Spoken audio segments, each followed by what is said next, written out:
Breegan, welcome to the Retail Whore podcast. So good to be here. Okay, a little backstory is I was on a roundtable for Las Vegas Market Center, which was an all interior design roundtable, and there I was for retail, but you were the lovely roundtable host. And as soon as I started talking to you and you started talking retail, I was like, okay, I love this woman and I need you on the podcast. And retail beginnings over here. And I love how much we had in common and just could relate. Oh. And Las Vegas Market is great because it does do interior design, but it also has retail offerings. And so I'm so glad it brought us together. Yeah. And it honestly, like I said to my husband before we went on, I'm like, this is all interior design people. Like, I'm pretty sure I'm not going to get any time talking to anybody. And then I realized like, I was like one of the yappiest people there. And everybody in interior design, as I learn more and more, they all have some sort of like fashion retail background. Yep. It is pretty common in all my peer groups. It's so funny. So tell everyone a little bit about yourself. We introduced you in the intro, but give everyone a little background on you, and then we're going to dig in. Me, myself, and I, Breegan, Jane, and we are like three people. So I am an interior designer, but I also do a lot of philanthropy, and I like to lead with that in my title. But I'm also a mom of two boys. You might have seen me on HGTV. I've done about 6 different series with them. Property Brothers, we host Dream Home. It's super fun. And I've had my firm for like 10 years, and I'm getting more into product development. But I started with my own clothing store down in the South Bay, and my love of visual display read through then and continues now. Well, I mean, it definitely is very much goes hand in hand with what you do now. I mean, okay, so when we started talking, your store was in Manhattan Beach. I'm born and raised in Manhattan Beach in the South Bay. So I was like sitting there racking. I'm like, I remember where the store was. So tell everyone like how, like, there's so much I want to ask, but tell me how you ended up with a retail store downtown. Okay, so I started working when I was 2 years old. That's my first work permit. I can prove this. It's not a joke. My mom actually had a retail clothing store when I was a young kid. And she was really good at black and white photography and like filling them in. So her art for her retail store was putting me in the clothes and putting me on the walls. How cool. That led to me getting a modeling agent. And so I started working in print and commercials really young. I worked very consistently from about 5 to 12, had some national commercials, had some great print ads. I mean, I've been working as long as I can remember. But I say that, and I get into that because that's how I was able to do my retail store at 18. 18? 18. Holy shit, I didn't know. Okay, wow. Yeah, my parents thought it would be this great college nest egg. And then their 18-year-old was like, actually, I'm not sure college is for me. I'm going to open a clothing store. Okay, let me ask you this, because I don't know, I don't think you know this, but so I also modeled, and I went to live in Japan, and I quit high school. Like I still haven't finished. Like I left as a junior to go live in Tokyo on a contract, and I came back and it was like, I'm not going back to high school. Like, please, like I've been making my own paycheck. I've been living in a different country. So I understand like not wanting to go like back and like doing your own thing. And my parents also were overprotective. So I did boarding school my like sophomore to junior year of high school. And I finished a year early and was also like, I'm not going back to high school. I'm done. I'm ready to work. I knew we had more in common. I know, it's crazy. So you open a store, and you've never had a store. You've been growing up obviously in retail with your mom, but did you go? And you would think you would have thought she would have been so proud. She was so disappointed. I mean, she really wanted me to take the academic route, which I understand more being a parent now. But I've always been full of my own dreams. No, luckily I actually bought an existing retail store with somebody who was going into more of manufacturing. And so when I purchased her small boutique and business and the lease, she stayed on for about 6 months, literally to show me how to do the buying. And I remember it was like once at California Design Center. She took me around to, a few lines, said, this is how you do it. 1, 2, 2, 1. That's Yep. how we order. If you're in retail, I'm sure it's expanded since then, but, and I had the store for 3 years and it was great. So what was the store's name before? Whose did you buy? It was called Bow and Arrows. I remember that. And then what did you name it your namesake? Yeah, of course. It was the first Breegan. It was the first business. So it was Breegan's with an apostrophe S. And it was small in footprint. We were only like 600 square feet. But at the time, I was lucky enough to be able to have, I'm gonna age myself, Frankie B and Betsy. Oh my God. Houston, Oh my God. And I think, wait, what were the jeans that were way too low? Those are the Frankie B's. Those were yeah, we had all the. I mean, we need to talk about those for just a minute, because for the phenomenon that, I mean, and they're going to come back around. Oh, they're like on their way. What rocker's wife was it? I forget. It was like Sammy Hagar's wife or someone. J-Lo had the full zip up suit in her music video. Remember, like the Frankie B one piece. Yeah. But I now like to refer to them as a female's parts jeans. I call them vagina jeans because you literally, it was like, oh my God, as low as you could possibly get. I mean, I had way too much hips. I'm Latina. I could have never rocked that look, but I somehow I ended up on some wormhole of like following Kanye, the chick that Kanye dated after Kim Kardashian for a hot minute, who's a model, who I guess like wore like I think the caption was, she's taken it down to the lowest point. And the pants that she had on, she had like cut them up.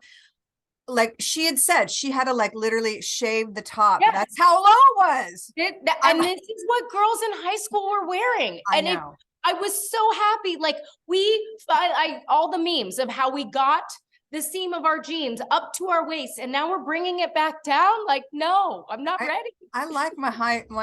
I still, when I think about all the Manhattan Beach girls, and it's like, well, now it's like, I'm really going to go off on a tangent now. But like, okay, so I still live in South Bay, and like the South Bay is like land of the beautiful people. Like, I mean, it always has been. I mean, it's really now. I mean, it's like now it's like also the Manhattan Beach is like the Beverly Hills of the beach areas. It's kind of nuts how much money's down here. But the girls and the bathing suits, God love them, who have the hottest little bodies on earth, are like full on like walking down Manhattan Beach Boulevard in G-strings all together and their friends. And it's like, I'm not even a parent. And I'm like, okay, they're like 14, 15.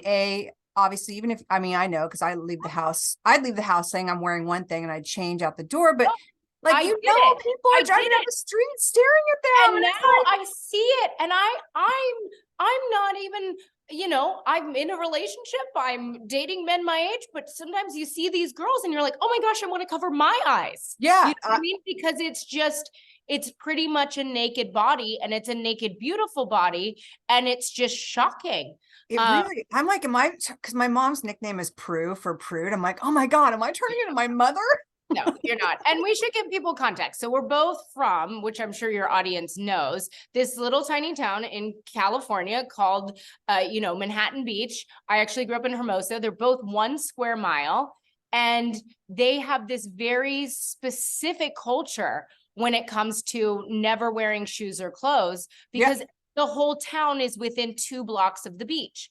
And there's a huge volleyball community, huge surf community. So part of this is just based on what people are doing every day. Yeah. But it is also like shockingly interesting in terms of the nakedness that you grow up around. No, am I wrong? No, and Frankie B's played perfectly into that. So when you had your stores, who was your typical customer? Was it the young ones or was it the moms? Both. And actually I had a men's section that was like one wall, and that was my highest, turnover revenue part of my store. Because the Manhattan Beach dads are just the easiest. They're like, do you have a shirt in blue with stripes? I'm like, yes, I have another one. Here you go. Men are like, I said it before on this podcast, I love selling men because they're just like, just tell me what to get. I just tell me what I trust. could go back, I would have turned it into an all men's store, and I would probably be in business with 200 of them now. Yeah. So you had the store for 3 years. We had it for 3 years. We mainly sold, like, we sold prom dresses to all the girls in high school. You know, that's what Brett Z. Johnson was doing a lot then. Ah. But yeah, we did really, like, you know, it was the moment of high heels, jeans, and like a silk top. Were the Rocket Dogs things big then? The high heel Rocket Dogs? Yes, we didn't sell the Rocket Dogs, but we were coming out of that in my generation. It was always the dangle earrings, you know what I mean? With like the wife beater, with like the nice blazer, with like The wife beater. Oh God. We were selling it to everybody. I love it's funny because I had one of my girlfriends, because I had stores at Fred Siegel, and my girlfriend Yenny, who's kimchi avocado, I had her on and we talk about the old Fred Siegel days, and she owned Fred Siegel Couture, and she's like, that was like I think the early 90s, where it was like excess, like I mean, there was so much excess, it was crazy. And she was like, I still remember selling $275 Dolce & Gabbana wife beaters, and people coming in like, I'll take 6 black, I'll take 12 white, like it was nothing. But those wife beaters, man, it's still like one of my favorite, like a pair of beat up, like 501 jeans, a wife beater, sparkly little like flats, and like a kick-ass blazer, and I'd be so happy. Oh, we can still rock that. But here's why we also know that. It's the modeling background. Because when you're going out for ads, you wear denim and a shirt and you look professional, but you have nothing identifying on you because you want them to picture you in their product. Yeah. Oh, that's why that works. I didn't even think about that. I don't remember much of my modeling days. It's really sad. Like, I don't know if I blocked it out for a reason. I was young, so I didn't have like the adult version of it. I worked from 5 to 13. So I got out before it was like, I really understood how dissected I was. And it was all fun, but it was solid color t-shirts. You know, there was a uniform to going out and booking the job. Yeah. I think I was in Japan when I was 16 or 17.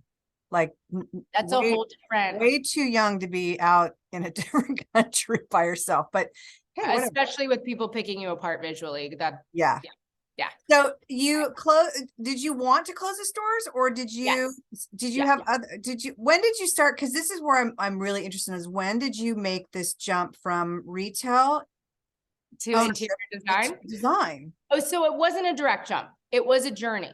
But basically, like 3 years into the store, so a year and a half in, because I am a serial entrepreneur on the inside, which is how we've ended up where we are. But I was like, well, why am I selling other people's clothes? I'm going to make clothes. So I did that with a friend. We did all the shows. We did Coterie in New York. Oh my God. Oh yeah. And we sold not enough to really create a real business, but it was fine. It was fun. We manufactured here in downtown LA. I learned a ton. As a business owner, I mean, under 20 still. Were you funding this? You were funding this yourself? Because I had that modeling money that was saved for you college. Must have a ton of money saved aside. No, because we were on lease, and you know, to manufacture a small line wasn't crazy. I mean, it was what it was, but I mean, I was lucky to have done some bigger campaigns, and I went to the School of Hard Knocks instead of spending it on college. Hey, that's just what happened. I think that makes I talk about this a lot. Like, I feel like that makes people so much more well-rounded, because you're street smart. Like, don't get me wrong. I for people that go to college to do what we do, it's like you need to, but there's also a lot of people that have learned it hands-on. And I feel like that is a completely different education than going to school and like learning it by the book. Cause I've always said, like, for my industry, like, by the book doesn't teach you what happens when like it's not working out. Like, oh God, we're in the middle of a window display and this isn't working. What are we going to do? Like, school doesn't teach you that. So I have to wonder if interior design is sort of the same. And I'm so lucky. I feel blessed that, like, when I had my retail store, we were still closing out the books pen and paper. You know what I mean? There's still a lot of people doing that, but yes. My friends who did 4 years, I mean, but they're still using apps and, you know, the taxes and like,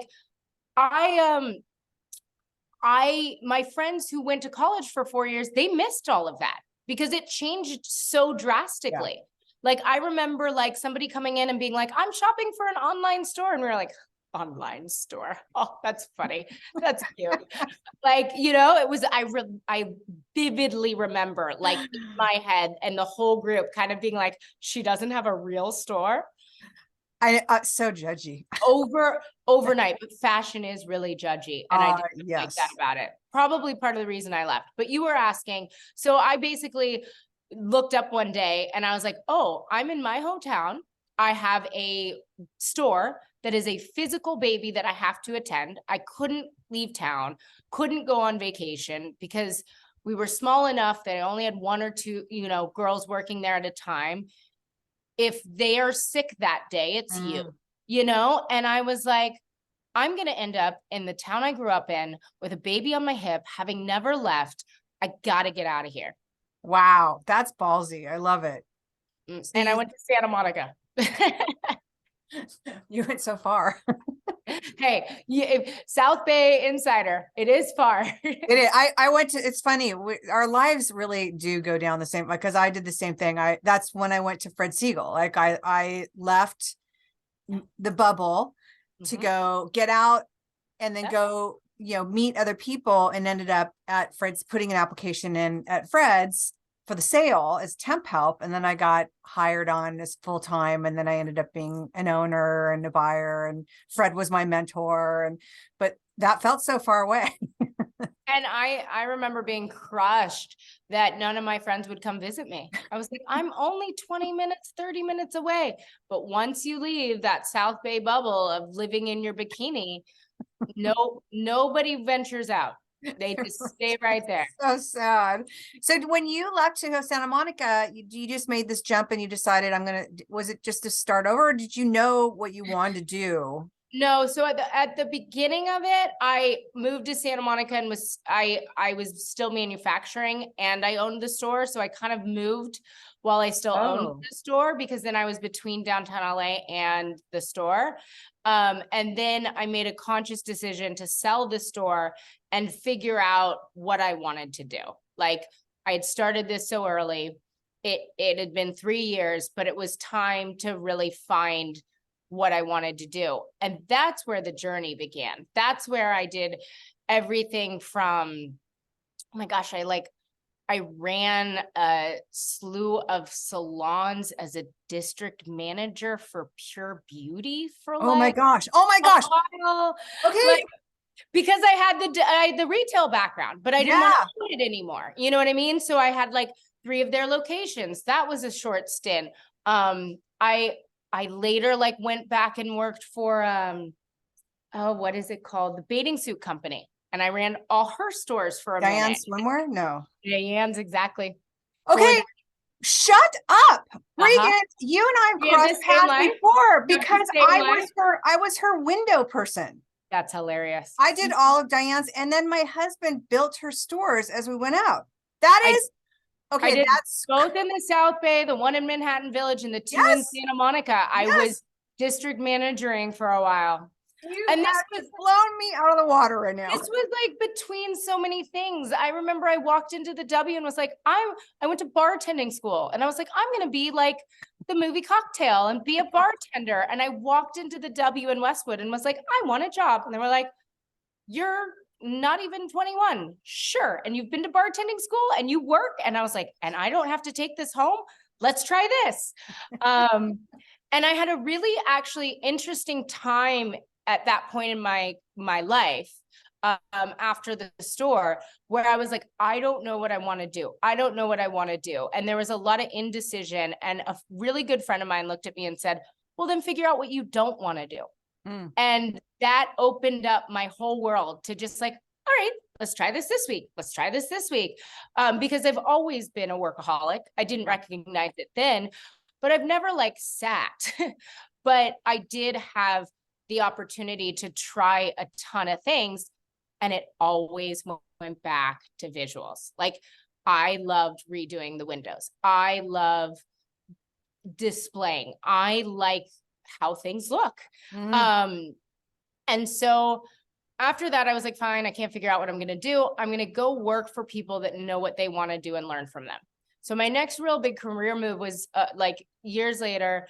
And I went and worked for the CEO of a yacht manufacturing company. Don't ask. Moved to Texas. What? But yeah, I was there. Opportunity. You got to take it sometimes.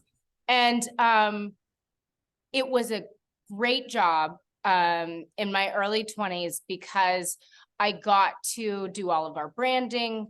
I got to stage the boat. I got to do all of our boat shows. I got to travel to Dubai. And I really had a Wow. mentor that was like, I'm sure you know, or maybe your relationship with Fred, who believed in me as a young girl, believed I was smart, believed I was capable, and gave me opportunity after opportunity to do what I was good at. That's And to amazing. discover that. Do you still talk And to then I them? went, yes, yes. That's And he amazing. has he had girls at the time who are now like too old. And so then I was like, I like this role. I like helping the CEO of the company. I can do it all. I like doing it all. And so I realized Texas wasn't for me, moved back to LA and found through a headhunter, my boss that was next, who was in Malibu, worked for him for over 3 years. And he did a lot of property investing and management. And he had homes everywhere and everything was under construction. So I walked into the interior design opportunity. Wow. And I learned through his projects and through him how to manage projects, how to design them. And one of the biggest projects he gave me was like a giant hangar in Santa Monica. And he was like, make this look like my house and office. You got like 2 weeks. I was like, okay. And it was that project. Those are the best. Oh, it was great. But I remember just stepping back and seeing it and being like, oh, we found it. This is it. This is the thing. This is the thing you're supposed to be doing. And I stayed with him a few more years, but then got brave enough to just dig into that on my own. So you started your own brand. How did you get discovered by and then end up in TV? Because that's I mean, it's like you've I mean, you're beautiful and you've got such a vibrant personality. So you're like kind of like the perfect person for TV. Thank you. But don't forget, that's what I grew up doing. That's what gave me my first nest egg. So I never wanted to be an actress. I didn't want to be a model, but I knew how to speak, walk, talk, the brand aspect. So once I found the thing that I loved, that I was like, oh, we've got to bring this natural other talent into what we love. And so part of building my firm was also just building my marketable brand and self, because it wasn't for the sake of modeling or being on TV. I just always thought it could be an asset to what I love doing.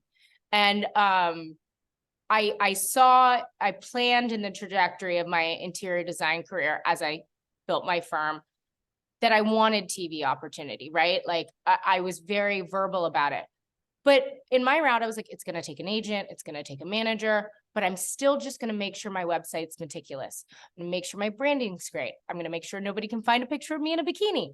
I'm going to, all the things that I just inherently knew from growing up in that world.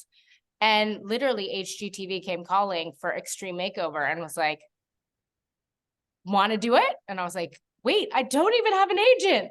How's this happening? And that's amazing. Because I think a lot of people, including myself, like I have an idea that I so want to pitch. And it's like, I think a lot of people have ideas they want to pitch. And it's like, I think a lot of people's first question is like, how do you do that? Because from the outside, it's daunting. And I know they get pitched all the time. But for those, you had like a perfect opportunity handed to you. That's amazing. Yeah, but I'm sure people are also like, how do you have a successful career in retail? And you're like, you just do it. 40 plus years. Yeah, it's kind of the same thing with TV. You have to really ask yourself, are you committed to, I've had to be on the road for months at a time. You know, I had to, it takes a different muscle that you have to exercise. That's just being camera talent. You know, like I hate doing my own makeup. I'm not good at it. Like it stresses me out. But I want to be able to talk to an audience and recognize that like I either got to suck it up and do it or outsource it. Yeah. The Extreme Makeover is like, I love that show. And I can't even imagine, because I've said to my husband, because they filmed one around the corner from us, it was for a vet, and they built her, I think, a container house or something like that.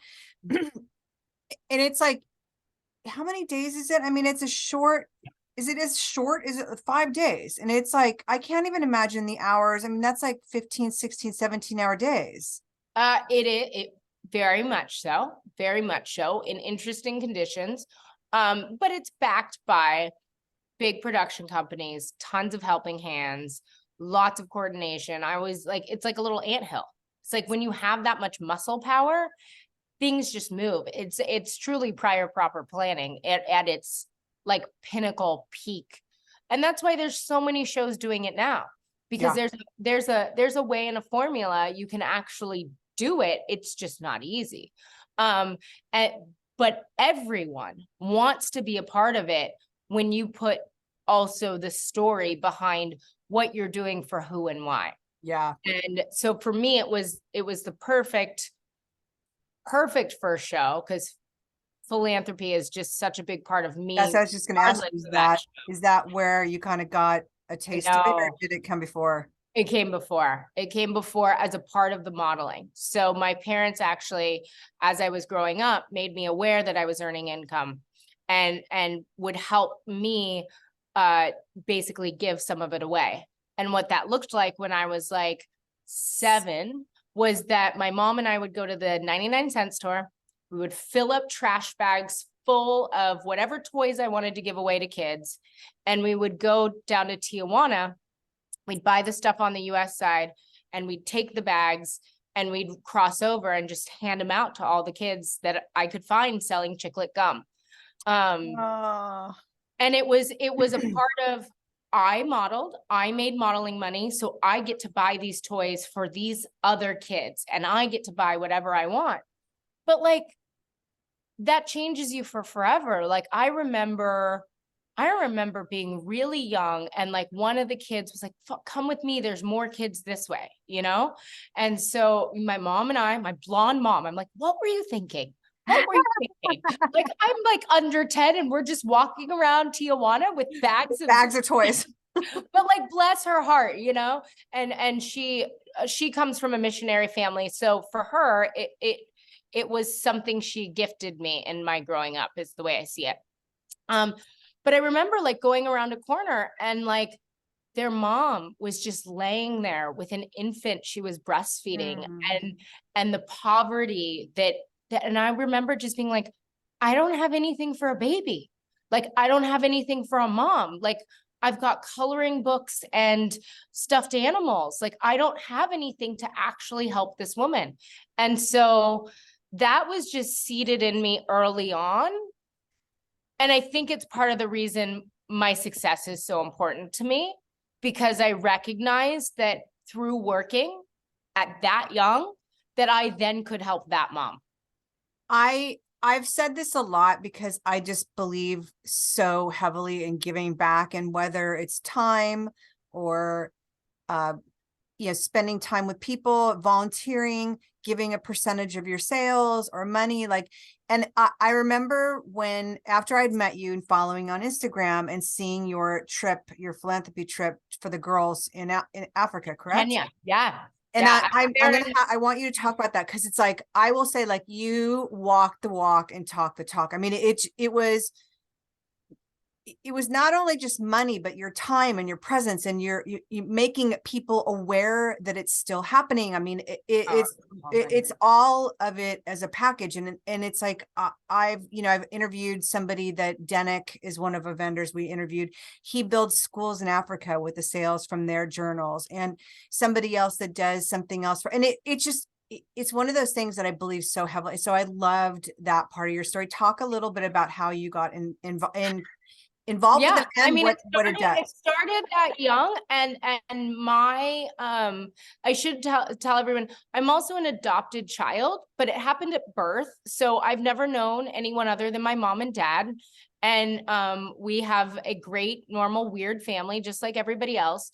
But I do think that part of my identity feels like I don't fit in anywhere, and I fit in everywhere, and opportunity can be birth given. You know what I mean? Like, you don't get to pick what you're born into in this world. And I think because I had so much opportunity, I was like, oh, everybody should have opportunity. So I got really depressed by the idea that I couldn't fix the world. Like, literally, I'm like, I'm gonna save the world. I don't know how, but I'm gonna do it. And my dad had a really hard talk with me, like, early on, and he was like, Breegan, you cannot save the world, but you can make a difference for somebody somewhere. That I know to be absolutely, entirely true. That is completely possible. And you can make a lot of difference for a lot of somebody somewhere, but you got to pick.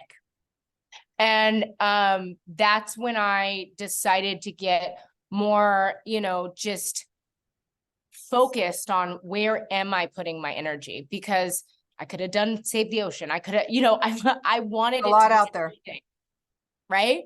And I still do give, when people ask and it's here and it's there, I'm grateful. We can all just take a piece. But for me, I was really drawn to women's school in Africa. Particularly, they are still being like cut, where you don't want to be at 8. It's like barbaric. Why do they do that? And I They haven't. don't know. That they don't know. So it's just happened. female genitalia. Female genital mutilation. Thank you. FGM, female genital mutilation. And basically it's a cultural practice without any religious ties. So it's not for the name of any religion. It's just what their grandmother's grandmother did. And if you really look up the history, there's like a war way like way back in the day where the king ordered it because he didn't want his women who were being captured by the other side to enjoy or be enjoyed by their men. Oh my God. But there's so many different theories. This is practiced, by the way, in the US, so we can also go there. But Wow. and all over the world. But it is prevalent across Africa, really in Kenya, but it's kind of like a band. Anyways, so what's really nice about where we work in Kenya is they are hungry for the change. And what I really see is they underestimate women. They don't put them in school. They cut them. They're very young. It's a polygamous society. They are baby bearers that are not to be have any opinion. And when we go in, we're going into communities that are struggling. And so part of what the infrastructure does that like is much bigger than me, is we just go, hey, well then just give us your girls. We'll put them in boarding school. It's cool. Just don't cut her vagina. We got her. We're going to put her into school till 18. But the whole community thrives because now the girls come home from school and go, hey, Dad, maybe you should add some molasses when you're feeding our cows because they'll produce more milk. Hey, maybe when we have cows, we shouldn't kill, them. We should wait, breed them, and then kill the babies so that we have a consistency in milk because education sets everybody free, says the girl who go to college.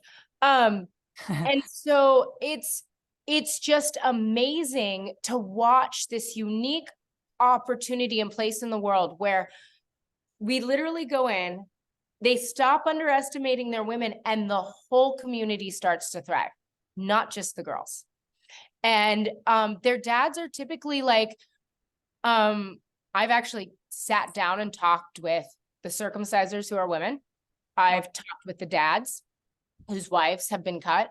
And most of them it's very interesting. Yes, my wife was cut. That's how it's supposed to be. That's why I married her. And then you go, hey, what about your daughter? And they're like, well, I would love for her not to be cut, but that's what we do. And so I think she might have to, but I mean, they inherently know that it's wrong.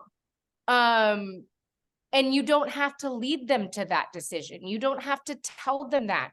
You start asking questions about what they need help with, and they tell you, and then you give them the resources to change it. You were recently there when, Yep. I'm assuming that it's somewhat dangerous, and you have two small boys, which I have to tell you, they're the cutest fucking things. Like, they're always in like these little suits and these, I mean, oh my God, they are the cutest things. I love seeing them. And we'll get into this in a second, but they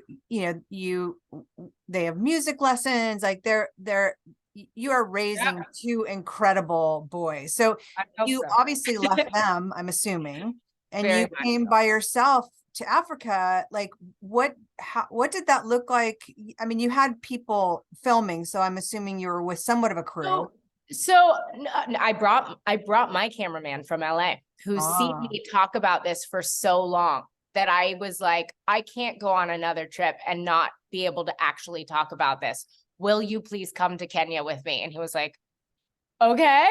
No, wow. he really, so yeah, no, that comes again out of my own want and need and energy to really care.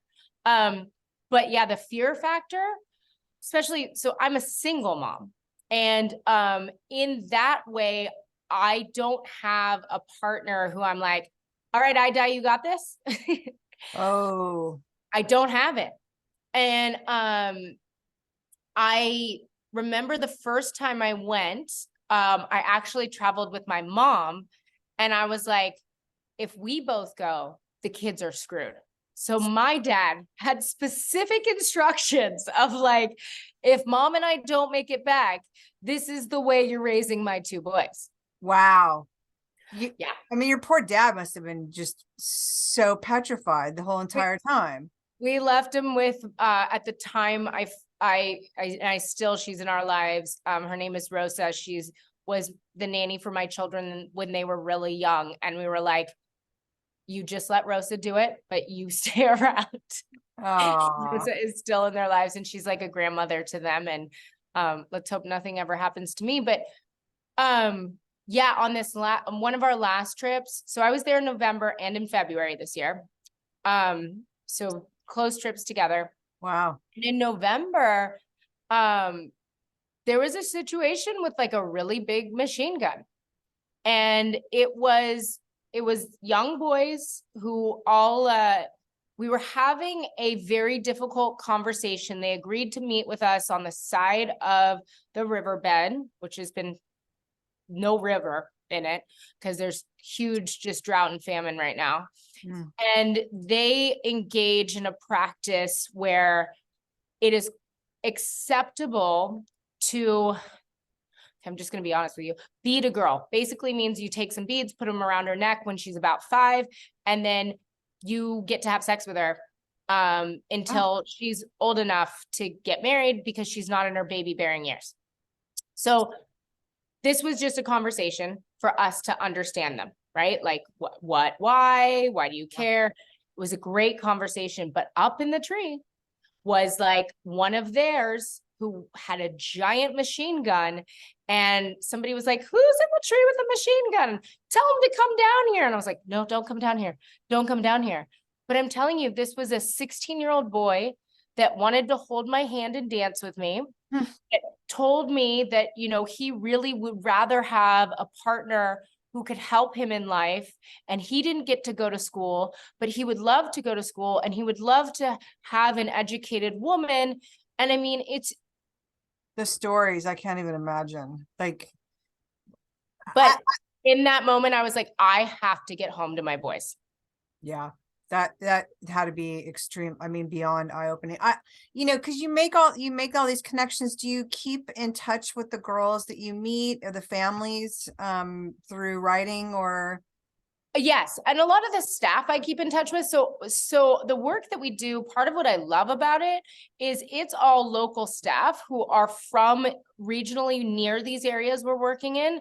And they typically grew up in the communities that we're working in or the neighboring communities. So it is not, us going in and saving them. Like when I travel, people are always like, oh, it's amazing work. I'm like, no, I'm just checking up on everything because there is an entire infrastructure it takes to change this. I'm just making sure and want to see for myself what we are actually doing. What's the organization so people can look it up and if they'd like to be able to get involved? Yep. Makuno Project is my heart and soul. It's my friend's NGO, and that feeds a lot of World Vision's work, but Makuno Project. Okay. Will you send us the link to that as well? Yes. So we'll have it in the show notes. So talk to me a little bit about your sons and what's a day in a life. You want to know why I put them in suits? Yeah. Do tell. Being the retail. I learned that trick when I was a single mom of a 1 and 3-year-old and realized that the entire world would be a lot nicer to us showing up places with 2 cute babies in little suits than mismatched PJs. It's funny you say that. My friend travels in a suit everywhere he goes. And it's like, he doesn't need to at all. He's a young Black guy and he's everywhere he goes. He's like, I realize I get treated a lot nicer. I hate to say it, but I get treated a lot nicer in the industry and getting on an airplane or going to thing. If I'm in a suit and I'm dressed nice, wearing a nice watch, I'm like, wow, I never even thought about that. And for me, it did feel like it's hard to be a mom. It is hard to be a single mom. You are a mess. Your kids are under 3.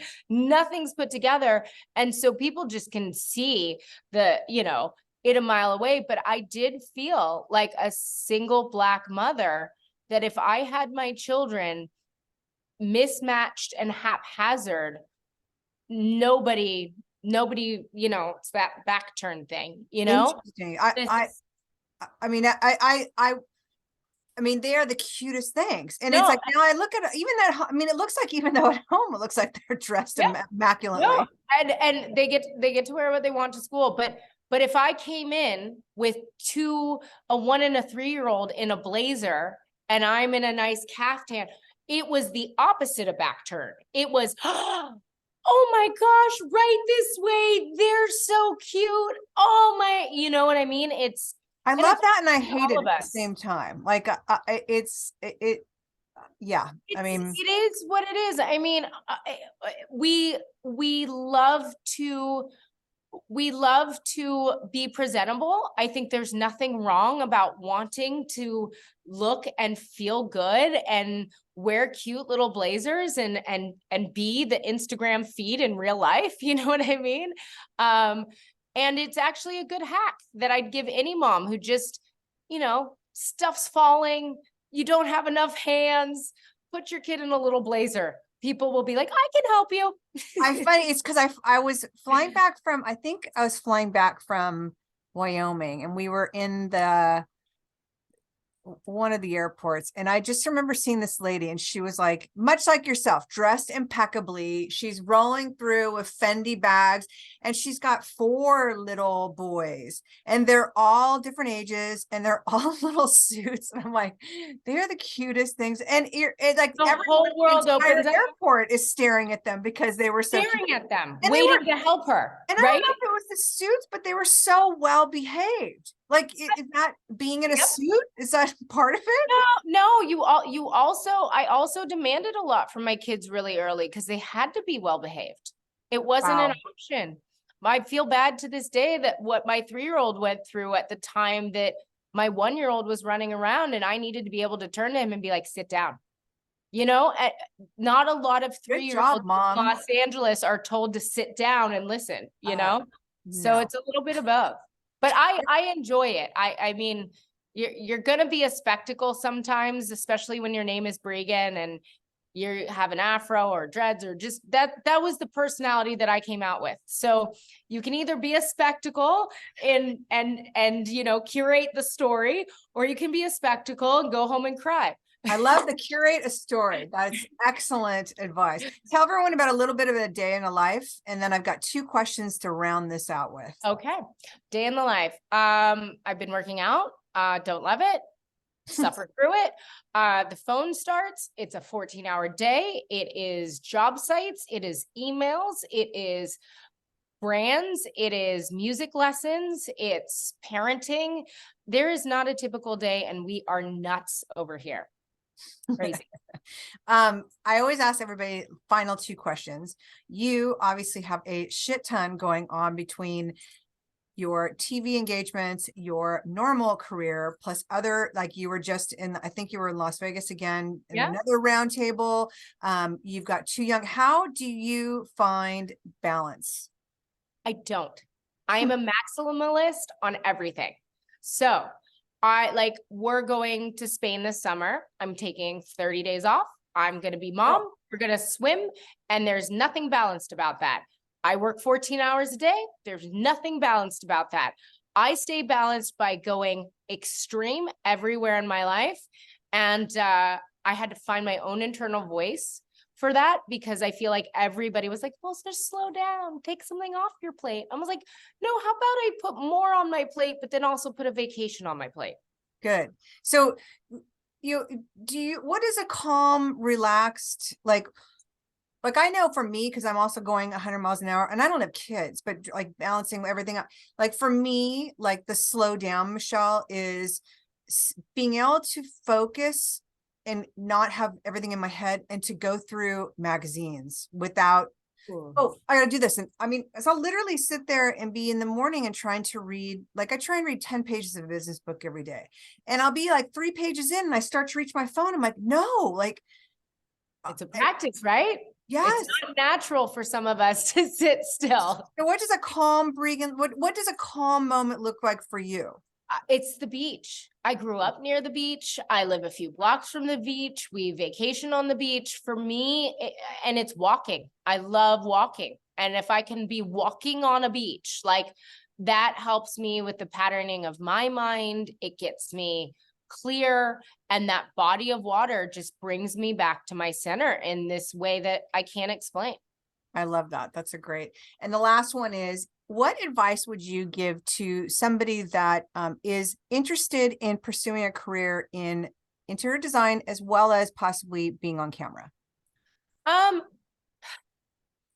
think trusting your gut and your intuition is something that it takes a lifetime to understand not to turn off. Yep. And your first instinct is usually the right instinct.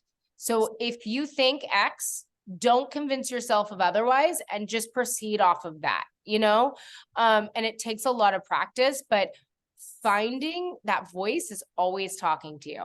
And unfortunately, I think for me, you're told not to listen to that one, right? Mm-hmm.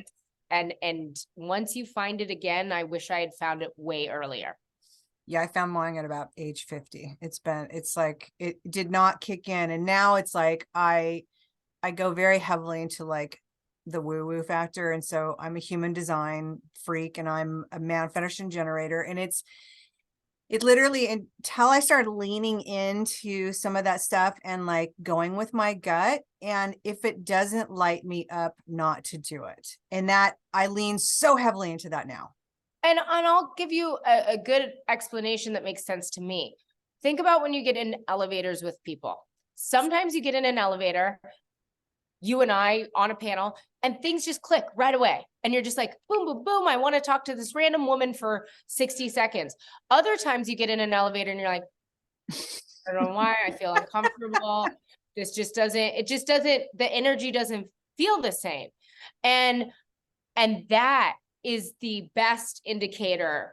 And I think I used to feel bad for feeling uncomfortable in the elevator, where I was like, that I try to overcompensate. And I think we do this in business, and we do this in like, oh, well, maybe I should have talked to them. Or No, energetically, it's okay that not everybody is this for you, because they're this for somebody else too.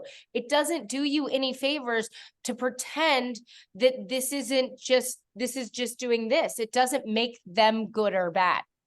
I love that. Breegan, thank you so much for your time. I loved getting to know you. And it's like I said, I knew there was some connection, and even to find out now that you work for Diane Swimwear, my mind is still like, just like exploding. So thank you so much. Awesome. It was great being here. I loved it. Thank you.